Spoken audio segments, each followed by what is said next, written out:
Kentucky, 2001. After 21 years of silence, a missing wife case finally snaps into focus and becomes a solved murder. Her name was Helen Marlene Major. Everyone called her Marlene. 25 years old, a mother of two, and the kind of woman who wrote her fear down because she knew nobody else would hold it for her. One night in October 1980, an argument ends, the trailer is left in chaos, and Marlene disappears so completely that even the first search can't prove a crime happened. For years, the only thing that speaks is her diary, and nobody can arrest a man over words. But later, DNA does what time couldn't, and one recorded phone call changes everything. Before we begin, drop a comment with your country and the time right now. Marlene's life in Verona, Kentucky doesn't look like a headline at first. A young mother, 2 kids, Donald and Lilana, and a marriage that has lasted 9 years on paper. It's the kind of place where people measure time by school schedules, paydays, and who waved back at the gas station. In 1980, the days could feel ordinary from the outside. A trailer on a piece of property, toys underfoot, dishes that never stayed clean for long, the small sounds of family life, children moving from room to room, a television murmuring in the background, covering up what no one wanted to name. But in private, her diary becomes a witness stand. Marlene wrote the way people write when they're trying to keep their own reality from being erased. Not for poetry, not for drama, for record. She logged feelings like evidence. Fear, suspicion, patterns. She wrote as if she could sense a storm forming beyond the walls, creeping closer each week, each argument, each silence afterward. Some entries weren't long. They didn't need to be. A few sentences can hold a life when those sentences are true. Her husband, William Bill Major, carried a history that should have stopped everything before it began. Prior convictions for molesting 2 boys in 1975. In a perfect world, that kind of record would have triggered protection and distance. In the real world, it sat behind the daily routine like a locked door people pretended not to see.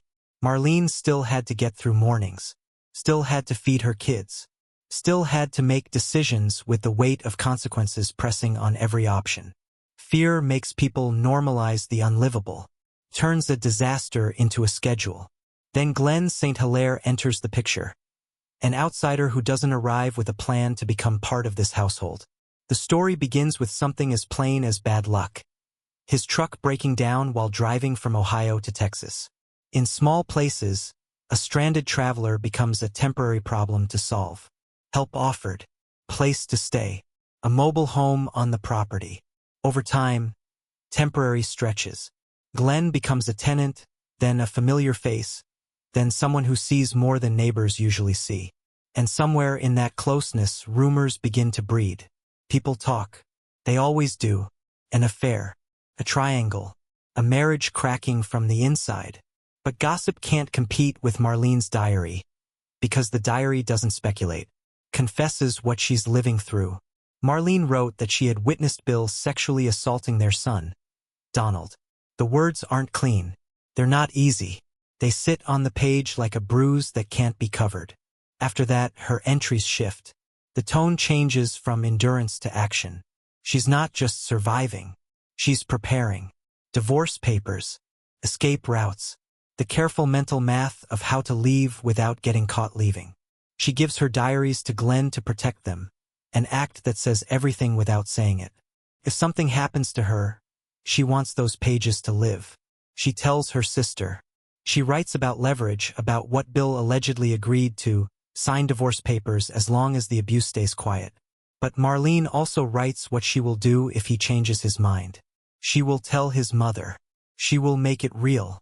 She will expose what's hidden. And to a man like Bill Major, expose doesn't sound like a word. Sounds like the end of control. In Verona, Kentucky, in 1980, this is still officially just a troubled marriage on the edge of collapse. But in Marlene's diary, it already feels like a countdown. Because the closer she gets to leaving, the more dangerous the house becomes. And the question is no longer whether she can escape.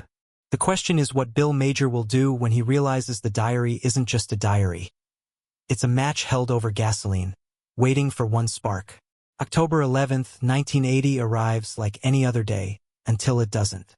In Verona, Kentucky, the calendar doesn't warn you when a life is about to split into before and after. The air still smells like fall. The light fades earlier. People settle into evening routines with the quiet confidence that tomorrow will look familiar. Inside the major home, the familiar becomes unstable. There's an argument. No one writes down the exact first sentence. No one can. But Glenn St. Hilaire recognizes the temperature of the room the way you recognize thunder before rain. He's seen tension before. Marriages that sound like doors slamming even when no door moves. And Glenn does what people often do when they're on the edge of someone else's conflict. He steps away. He leaves to cool off, giving the storm space to burn itself out. He returns around midnight. The trailer feels wrong immediately. Not just messy, unnatural. The kind of disarray that doesn't look like normal living, but like motion without purpose. Like someone moved through the rooms quickly, grabbing, shoving, deciding in real time what the scene should look like after they were done with it. In a small home, you can sense when the air has been disturbed. The silence doesn't sit right. Marlene is gone. The children are gone too, but not in a way that suggests bedtime or an unexpected sleepover planned in advance. Bill has already taken Donald and Lalana to a neighbor's house. That detail lands hard. A father doesn't drop two kids off late at night unless something is happening, or unless he's trying to make sure there are witnesses who can later confirm he did the right thing. Then Bill's story begins. He tells Glenn that Marlene left. Not just left and abducted the children. Ran off. Disappeared into the night with the kids. He says it with the confidence of a man who believes an explanation is the same thing as proof. He doesn't present it as a question. He presents it as a finished conclusion. But the house refuses to support him. There are no packed bags. No missing clothing piled in absence. No essentials taken for a woman supposedly starting a new life. Even Marlene's driver's license is still there. An odd detail that doesn't fit a voluntary escape. People who run take the things that allow them to exist elsewhere. They take identification. They take money. They take the children's favorite blanket because in the back seat, a child will cry for what feels like home. If Marlene left, she left like someone who didn't have time to leave. The only thing missing that does make sense, in a way that turns the stomach, is her vehicle. It's the one missing piece that could be used to sell a story. She drove away. But later, that missing car will be viewed differently, not as transportation but as disposal. A vehicle can be more than a way out. Can be a moving container for evidence. It can be the one object you remove because everything else you can scrub, rearrange, lie about. In the hours after midnight, Bill's behavior keeps drifting further from grief and closer to preparation. He gives several firearms to another neighbor, not as a casual act, as if he's clearing the deck. Reducing the number of weapons that can be traced to him if questions come. Then he starts talking about leaving Kentucky altogether, returning to Rhode Island, where he has roots and distance and the advantage of being somewhere else when people start connecting dots. This is not the way an abandoned husband usually behaves. It's not panic. It's management. And Verona is small enough that even in the dark, patterns stand out. A man claiming his wife vanished, yet handing off guns. A mother supposedly running away, yet leaving her license behind. Children dropped with neighbors as if someone wanted a timestamp on their whereabouts. The story is being built while people are still waking up to the fact that it's happening. By the time Glenn fully understands what Bill is trying to sell, the most frightening possibility is already hanging in the air. Marlene didn't leave. She was removed. And if that's true, if Bill didn't just lose control, but decided to erase the person who threatened to expose him, then the question becomes immediate and terrifying because it's the question that changes everything. Did Marlene walk out into the night? Or did Bill Major make sure she never could?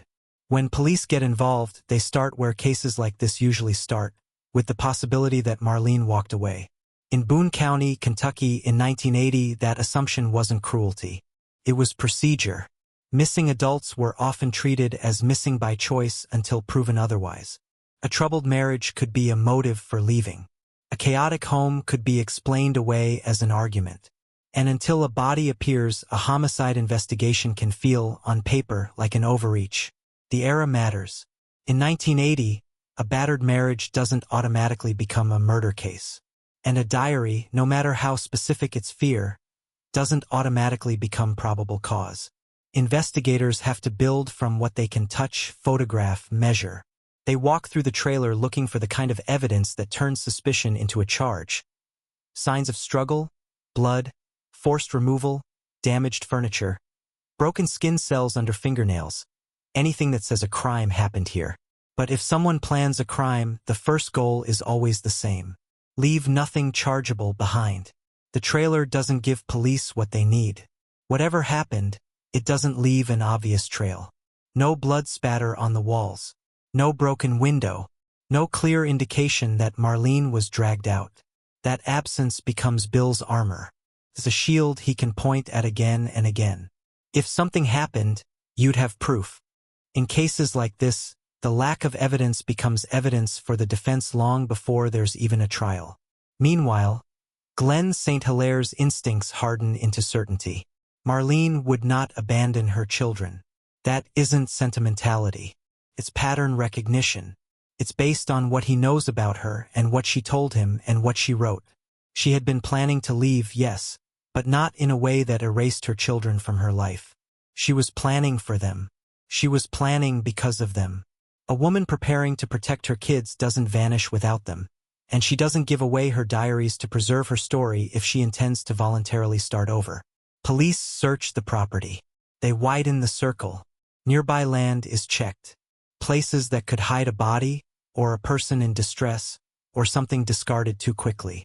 They look for tracks, disturbed soil, anything out of place. But the land gives nothing back.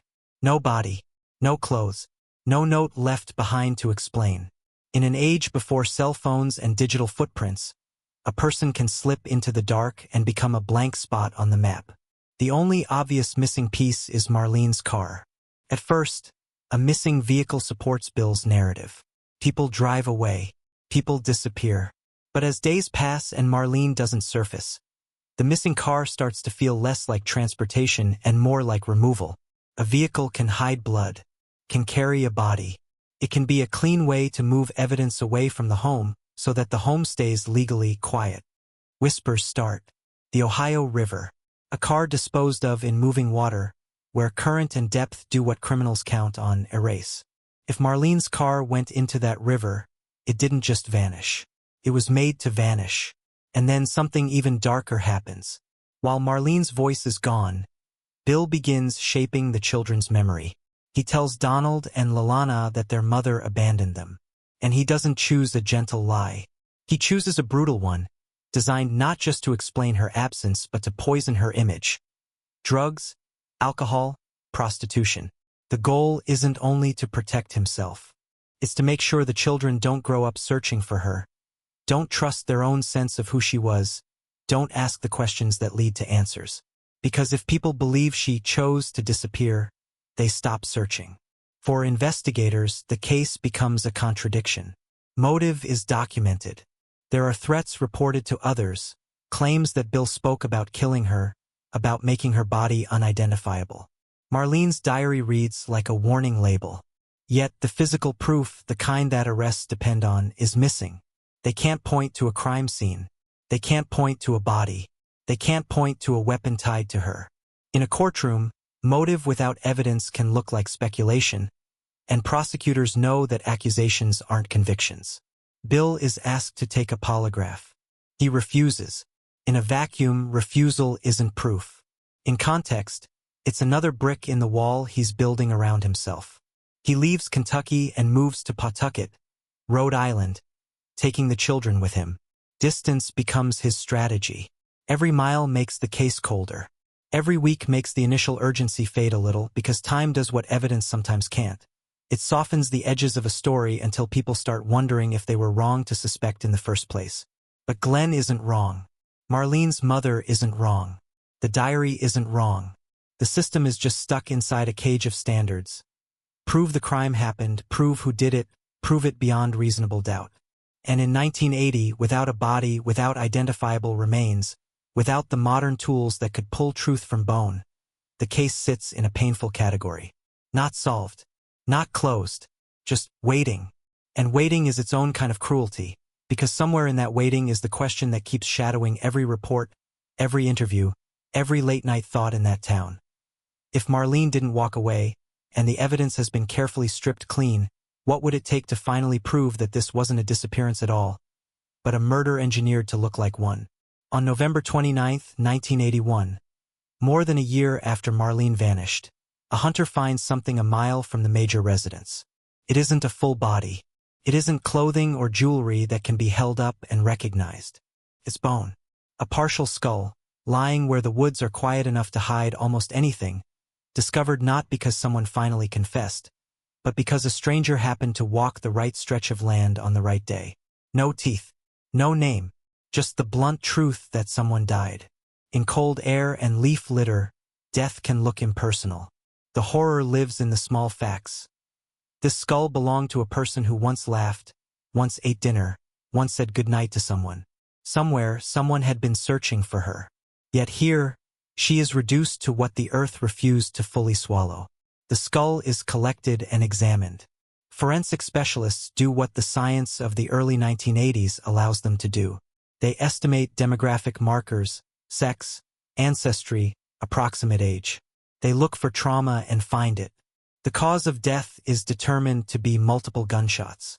Not one mistaken shot. Not an accident. Multiple shots. Repeated intent. And then another detail surfaces, colder than the weather outside. Evidence of dismemberment. It's the kind of finding that changes the emotional temperature of a case instantly. Dismemberment isn't just about killing. It's about controlling what comes after the killing, controlling identification, controlling discovery, controlling whether a person can ever be properly mourned. It suggests an offender who didn't just want Marlene gone, but wanted her unrecognizable. Immediately, speculation circles back to the missing woman everyone in this story can't stop thinking about. Marlene. The location alone makes it hard to ignore. A mile from the home.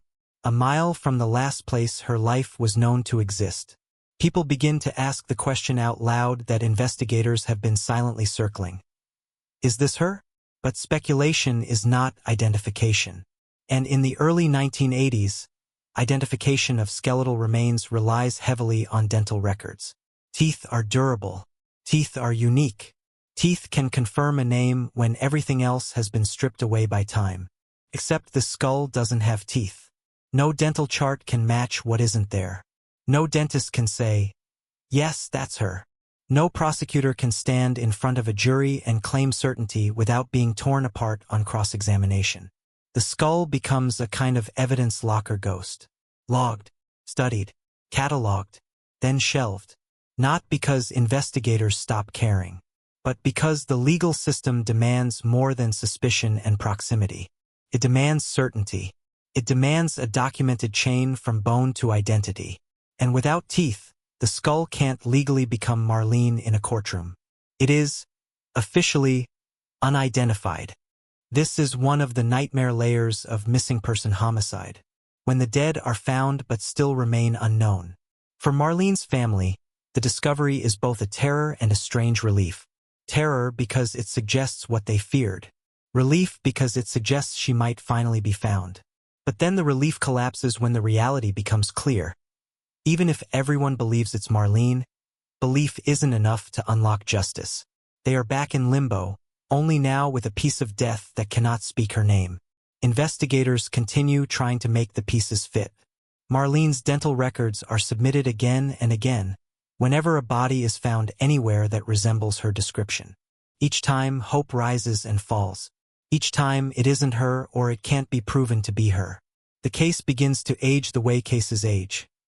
Slowly at first, then all at once. Leads dry up. Witness memories change shape. People move away. Evidence gets boxed, transferred, relabeled, stored. Bill Major moves away to Rhode Island with the children, yanking the living tether of the case out of Kentucky. Distance adds friction to every investigative step. Interviews become harder. Follow-ups become slower. And with distance comes decay, not just of evidence, but of urgency. The day-to-day pressure that can force a suspect into a mistake fades when the suspect is no longer near the center of attention. And the skull sits, waiting for science to learn a new language. In 1981, DNA testing is not something police departments can reach for. Not in the way it would become decades later. The technology that will eventually allow a name to be pulled from degraded bone does not yet exist in the practical world of local investigations. The skull is a question without a tool to answer it. It is proof of homicide without proof of identity. So Marlene remains, officially, missing. A mother of two, disappearing from a trailer in Verona, Kentucky, with a partial skull found near her home. Yet still no legal bridge connecting the two. It's a surreal reality. The physical remains of a woman can rest in evidence storage, while her case file still reads like a disappearance. And as the months turn into years, one thought keeps returning like a slow, relentless drumbeat, because it's the thought that traps everyone in place. How many years can a mother remain missing in the eyes of the law when a skull has already been found within walking distance of the home she vanished from?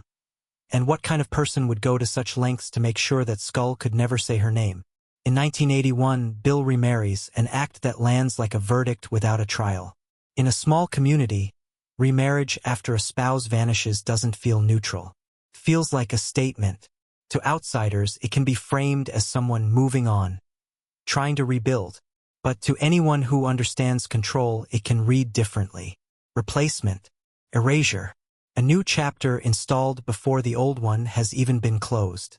Marlene's name is still floating in the air, unanswered, and Bill is already living as if the question is inconvenient. By then, he has relocated to Pawtucket, Rhode Island, taking Donald and Lalana with him. The children don't just change states, they change atmospheres. In Kentucky, Marlene's disappearance is a local wound people whisper about.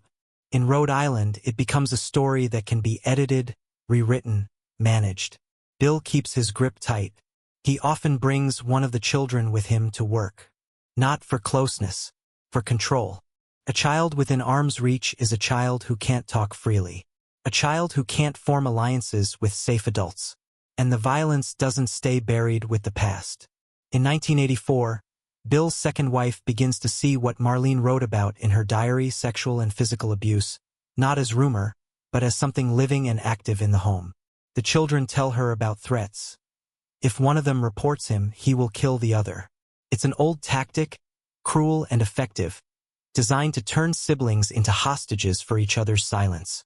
When families live under that kind of fear, the house becomes a stage where everyone performs normal for survival. The second wife reports what she's seeing to police. Takes courage to do it, because she understands what reporting means. Confrontation. Retaliation. The collapse of whatever fragile stability is left. In 1984, the report becomes an alarm bell the system can no longer ignore. By 1985, Bill is arrested and convicted. He receives a 15-year sentence and serves 11 years. It is justice, but only in a narrow corridor. He is punished for his violence, but not for Marlene. For Marlene's children, this is its own kind of trauma.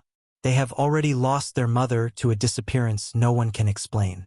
Now they watch their father, who shaped the story of her absence, finally face consequences, but for crimes that still don't answer the question their lives revolve around. The conviction confirms what Marlene's diary implied. The danger in that home was real. It wasn't a messy marriage. It wasn't rumor. It was predation. After the conviction, Donald and Lalana move in with their maternal grandmother, Marlene's mother. The home shift feels like rescue, but it comes with a quiet sentence spoken without courts. Your mother has been gone long enough to be dead. It's not said to hurt them. It's said because their grandmother has been living with the truth she believes in her bones. Bill did it. Marlene didn't leave. Marlene didn't abandon anyone. But grief needs certainty. It needs a body. A grave. Something you can stand beside and tell the truth to. Bill refuses to give that. Years later, Lalana confronts him. Not as a child led by adults, but as a daughter old enough to demand a straight answer. Where is my mother? Where did you put her? She offers him something close to mercy, suggesting she won't pursue legal action if he simply gives them a location so Marlene can be properly buried. Bill's response is ice cold. He doesn't deny her pain. He doesn't soften the moment. He simply denies the one thing that could heal it, truth. He tells her, in effect, that she's crazy if she thinks he'll reveal where her mother is buried. That one refusal becomes a fuse, because it doesn't just say no. It says he knows. And once Lalana hears that, the blank space in her life stops being an empty mystery and becomes a mission with a shape. If the system won't solve Marlene's case, if time and distance and missing evidence have turned it into a file that gathers dust, then the pressure has to come from somewhere else. From the one person Bill can't talk over. His daughter. And the question that begins forming is the kind that changes a cold case forever. What happens when the child who was used as a pawn decides to become the investigator, and refuses to stop until the skull in evidence finally gets its name back? Lalana's search doesn't begin with a badge. It begins with education. She grows up inside a story with a hole in the center, and holes have gravity. They pull at everything. Every holiday. Every school year. Every moment she's supposed to talk about where she comes from. Her mother is there and not there at the same time. A name, a photograph, a few remembered sounds, and then a wall of silence built by the person who still controls the narrative. So Lalana starts learning the only way she can. She watches true crime documentaries the way other people watch weather reports. Not for entertainment, for patterns, for language, for the way investigators think, the way offenders slip, the way evidence can survive in places nobody expects. She learns how cases get reopened, how cold files are warmed back up, how one overlooked detail can hold a whole truth. In Boone County, Kentucky, that education becomes a kind of armor, because the moment she touches the real case file, she realizes how incomplete everything feels. When she gains access to the Boone County police file on her mother's disappearance, it's like being handed a map with half the roads torn out. There are reports, dates, names, statements, some careful, some thin. There are the early assumptions that Marlene left. There are the notes about the diary and the motive it suggests. There are the metal edges of procedure. No signs of foul play observed. Insufficient evidence to charge. A case can be both full of paperwork and empty of answers. Lalana reads it all with a kind of quiet shock. Because for investigators, it was a file. For her, it was her life. She starts doing what families sometimes do when they realize the system has limits. She begins interviewing witnesses, asking the questions police asked decades earlier, but with one advantage no detective has. She understands, in her bones, what the story cost. She's not chasing closure for a statistic. She's chasing the missing piece of her identity. That changes the way she listens, the way she notices hesitation, the way she catches small contradictions people don't realize they've left behind. She tracks down individuals who lived near the Kentucky property, people who remember late-night conversations, people who remember Bill's demeanor, people who remember how fast he pivoted to a new story. In small towns, even when memory fades, certain feelings stay sharp. A sense of unease, a moment that didn't fit, a comment someone made that sounded like a threat. And then there's the physical search. Lalana looks for additional remains. Not as a trained forensics team, but as someone willing to step into the places most people avoid. Wooded edges, forgotten patches of land, areas close enough to be plausible but far enough to stay hidden. She walks the edges of what she can handle. Leaves crunch beneath her feet. The air smells like damp earth and old leaves. Sometimes the wind moves through trees like a warning. She understands something investigators sometimes can't admit out loud. Finding even the smallest fragment can change everything. Piece of bone, a bit of clothing, a bullet, anything with a chain that can be documented, tested, used. Because in her mother's case, motive is already documented in the diary. Suspicion has always clustered around Bill. But the legal system doesn't run on suspicion. It runs on provable connections. Meanwhile, the skull remains unidentified.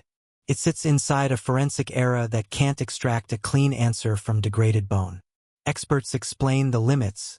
Traditional nuclear DNA testing won't work. Too deteriorated. Too compromised. Not enough viable genetic material. The skull can tell them it belonged to a woman. Can tell them she was shot. Can tell them something terrible happened after death. But it can't tell them her name. Not yet. and not yet becomes a kind of hope, because impossible in forensic science often means not impossible forever. For years, the case has been a loop. Motive documented in Marlene's own handwriting. Threats described. A history of abuse. A suspicious disappearance. A skull found near the home. Yet no body legally tied to Marlene. No confession that can be used. No evidence strong enough to survive the full weight of trial. Every path returns to the same dead end. Lalana realizes something crucial. If she can't force a confession, she can force a name onto the skull.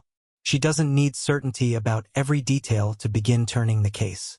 She needs one anchor point: identity. Because once the skull is legally Marlene, everything else shifts. A missing woman becomes a homicide victim. A whisper becomes a chargeable crime. A diary becomes more than a tragic document. It becomes part of a prosecutable timeline. In 2001, that identity can come from a kind of DNA that travels down the maternal line, mitochondrial DNA. It isn't as individually specific as nuclear DNA, but it's often more obtainable in older, degraded remains. It can confirm maternal relation. It can put a family link in writing with science behind it. But the test costs money. Real money. Nearly $20,000. The county hesitates. Budgets don't bend easily for old cases, even when the old case is a mother whose children are still alive and asking for answers. The family talks about paying themselves. Marlene's sister even considers sacrificing retirement funds. That's what this has become. A family trying to finance justice, trying to purchase what should be a public responsibility. And in that moment, the question becomes brutal because it isn't philosophical. It's practical. How much does it cost to prove your mother existed? And how long can a case stay cold when the person most determined to solve it is willing to spend everything she has just to make the evidence finally speak? In 2001, Lalana submits her DNA for mitochondrial testing, less specific than nuclear DNA, but powerful enough for one thing that matters most: confirming maternal relation. It's the kind of science built for cases where time has been ruthless, where bone has degraded, where the usual methods have failed. It doesn't promise a full genetic portrait. Promises a link. A connection strong enough to turn unknown into someone's mother. Before that can happen, the case has to survive a different kind of obstacle. Money. The county initially declines to fund the test. The number, nearly $20,000, sits there like a locked gate. To the family, it feels obscene that a name can be held hostage by a budget. To a government office, it can be categorized as a line item, a decision, an expense weighed against dozens of other needs. This is what cold cases often run into. Not the absence of compassion, but the friction of systems that move slowly unless they're pushed. And Lalana pushes. So does Marlene's sister. So does anyone who hears the story and feels the wrongness of it. That a skull has been sitting in evidence for years, found near the home of a missing woman, and yet the woman remains officially missing because the skull can't be identified. There's pressure.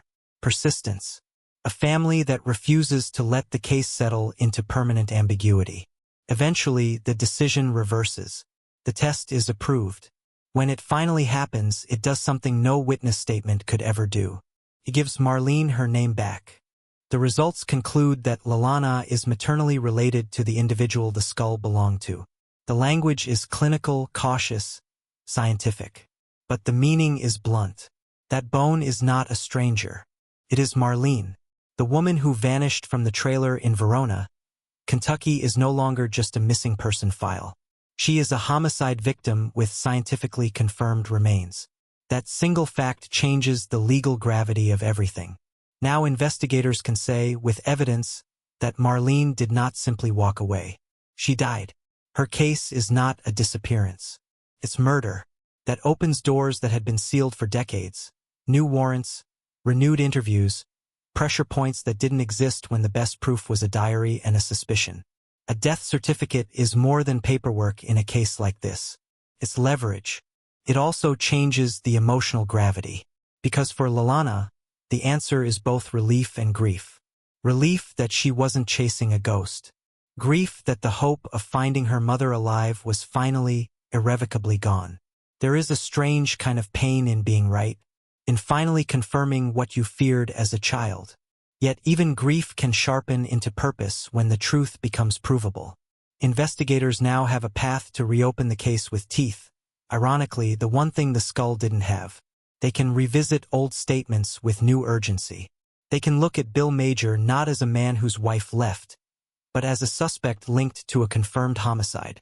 They can reframe the timeline, connect the diary's motive to a death that is now officially established. But identity alone still doesn't equal conviction. A jury can be told, "This skull is Marlene," and still ask, "Who killed her?" The legal system doesn't punish suspicion, punishes proof. To lock the case, investigators need the second pillar. An admission, a confession, something that ties Bill Major to the act in his own words. Words that can withstand defense strategies, appeals, doubt. And that is where Marlene's case begins moving toward its most dangerous moment. Because the next step isn't about science anymore. It's about psychology. It's about getting a man who has controlled the narrative for years to slip and speak. Police begin considering how to create a situation where Bill might finally talk. Not to them, but to someone he trusts enough to let his guard down. And the question becomes quietly terrifying, because it's the question that decides whether this case becomes a conviction or another stalled file. What if Bill Major doesn't need an interrogation? What if he only needs a listener? A confession is the hardest evidence to get because it's also the easiest to avoid. It doesn't sit in an evidence bag. It doesn't wait in a lab. It has to be pulled from a living person who has spent years practicing silence. And for decades, Bill Major has avoided giving anyone that one clean sentence they need. He is hidden behind the same shields that protect so many offenders. No proof, distance, time, and the assumption that if a case survives long enough, the world will eventually stop asking. But cold cases don't always die. Sometimes they change shape. Sometimes they come back with new tools and a new kind of pressure that doesn't come from the public, but from inside a family. Police hear something that reorients the case. Bill's father claims Bill confessed to him while in prison. The detail hits investigators with immediate force. If it's true, it's a pathway to the one thing they've never had, Bill's own words, connecting himself to Marlene's death. But the claim is explosive and complicated at the same time. Prison calls from that era aren't recorded the way they are now. There's no audio to play in court. And there's friction inside this family, significant animosity. The kind defense attorneys will attack. They will argue the father is lying out of bitterness, vengeance, or guilt. On its own, the father's claim might not survive. Investigators need something cleaner, something that doesn't rely on memory, something that can't be dismissed as family drama. So they do something careful and clinical. They ask Bill's father to let them tap his telephone during a call with Bill. It's not a dramatic move. It's a strategic one, built on the oldest truth in police work. People talk differently to family than they do to law enforcement. A suspect can lie to detectives without blinking, but on the phone with someone they know, the mask can slip. The tone changes. The ego emerges. The need to be understood or to dominate takes over. The father agrees. That alone is its own quiet tragedy. A parent consenting to record his own child, not because he wants to destroy him, but because something disgusts him enough that it outweighs blood loyalty. It suggests a confession that wasn't casual. It suggests words that haunted him. In March 2000, the call happens. There's no courtroom music in real life. No cinematic swell. Just a phone line. A voice. A conversation that feels ordinary until it suddenly isn't. On that line, Bill admits guilt. Not accidentally. Not vaguely. Not something happened in passive language. He admits it. The words are clear enough that investigators treat it like what it is. The sound of a lock opening. Because confessions do that. They take a case from "we suspect" to "we can prove." Bill is promptly arrested after the call. Once the system gains momentum, it moves differently. The old obstacles, no body, no identity, no direct admission, start falling one by one. And now the pressure isn't theoretical. It's physical. It's a man in custody. This question's asked in a room where the walls don't care what story he prefers. Then, as if the pressure finally breaks through his confidence, Bill confesses to police too. reportedly without remorse. That detail matters. Remorse would suggest conflict, hesitation, a conscience that can be appealed to. A lack of remorse suggests something darker, an offender who still views the act as justified, as necessary, as something he did to maintain control. It fits the pattern Marlene described in her diary. It fits what Donald and Lalana lived under. It fits what Bill's second wife reported years later. But confessions, even recorded ones, don't end the fight. They begin a new one. Defense attorneys will later argue that Bill suffered a stroke in 1995, and that it made him delusional. It's a strategy designed to blur confession into confusion, to suggest that what sounds like guilt is actually damaged cognition, to introduce doubt where prosecutors need clarity. Yet the timeline is tightening now, and it tightens in a way that is difficult to escape. Identity has been confirmed through DNA. The skull is Marlene. The homicide is real. The motive documented in her diary is now paired with a confirmed death. Bill's history of abuse isn't rumor. It's established through convictions and reports. The threats Marlene documented are echoed by his later violence. And now, on top of all that, there is an admission captured on tape, words that do not degrade like bone does. The case that once couldn't be charged is suddenly chargeable. Investigators build the file with a new kind of confidence.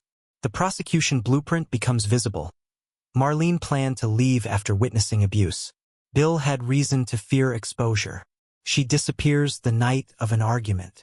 A skull is found near the home with evidence of gunshots and dismemberment.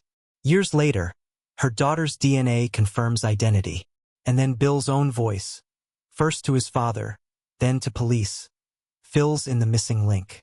It's the kind of case that makes juries lean forward because it doesn't rely on one piece of evidence. It relies on a pattern that clicks shut from multiple angles. Now, for the first time, the question isn't whether investigators can solve what happened.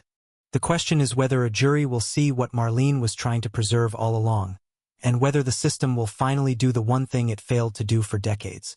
Will it speak her name in a verdict? Or will the defense find a way to turn even Bill Major's own words into another dead end? By the time the case reaches trial, it's no longer a mystery of whether Marlene left. It's a reconstruction of how she was taken. The courtroom doesn't need to recreate every minute of October 11th, 1980. It needs to show the arc. It needs to show intent, opportunity, and a trail of truth strong enough to hold weight when the defense tries to pull it apart. In cases like this, prosecutors don't walk in with one perfect piece of evidence. They walk in with what survived. Marlene's diary becomes a central artifact, not because it proves the exact moment she died, but because it documents motive and fear in her own words. It shows a woman living inside alarm bells and planning an exit. It shows the point where a marriage stopped being troubled and became dangerous. It lays out the reason exposure mattered, and why Bill Major would have felt that exposure as a threat to everything he controlled. The children's timeline is part of the story too. Donald and Lalana weren't just witnesses to a disappearance. They were used as anchors for Bill's narrative. Dropped at a neighbor's house, told lies about their mother, folded into a new reality where Marlene was framed as the one who ran away. The prosecution can show behavior, the way he positioned the children, the way he tried to rewrite their memory before they were old enough to resist it. Then there is Bill's own shifting narrative. At first, he claims Marlene left and abducted the kids. He claims it with certainty. He treats it like a finished explanation. But the evidence doesn't match. Marlene's driver's license is left behind. No belongings are missing besides her car. The runaway story has holes, and the longer it sits in the light, the more those holes widen. The skull's forensic findings bring the story down to earth. A partial skull, discovered about a mile from the Major residence, tells the simplest truth: homicide. Multiple gunshots, evidence of dismemberment. A person killed and handled in a way that suggests intention beyond death. The defense can try to talk about assumptions, but a skull doesn't care about assumptions. Carries injury, carries fact, and then DNA enters like a final key. Mitochondrial DNA testing in 2001 ties the skull to Lalana, confirming the remains belong to Marlene. The missing person becomes a known victim, The case becomes prosecutable in a way it never was in the early years. The jury isn't asked to believe. They're asked to accept scientific confirmation. Finally, there's the recorded admission. The tape takes away plausible innocence because it removes interpretation. It's Bill Major in his own voice. It's a direct line from suspect to guilt. Whatever defense strategies exist, stroke, delusion, family conflict, they have to contend with the clarity of words said when he thought he was speaking to someone safe. A jury doesn't have to witness the crime to understand it. They only have to understand the pattern. A woman plans divorce after discovering abuse. A husband threatens murder and talks about making her unidentifiable. She disappears after a violent argument. A skull appears near the home. Decades later, her identity is confirmed and the husband's own words confirm what the evidence has been pointing toward all along. On July 28, 2003, the jury deliberates just 43 minutes before returning guilty. 43 minutes isn't just speed. It's certainty. It's 12 people looking at the same trail and arriving at the same destination without getting lost in doubt. Bill is sentenced to life in prison. For a moment, it feels like the case has finally closed. Like Marlene's name has finally been spoken in the only language the system respects. But the defense fights back. An appeal reversal forces a retrial, threatening to reopen the wound and scatter closure again. For families, appeal processes can feel like watching a door you finally shut slowly swing open. They have to relive it, hear it again, sit through the details again, wait again. The second trial ends the same way. Conviction, life sentence. The state finally locks the truth into law. For Marlene's family, there is relief but not peace because peace would imply this never happened. Peace would imply decades weren't stolen.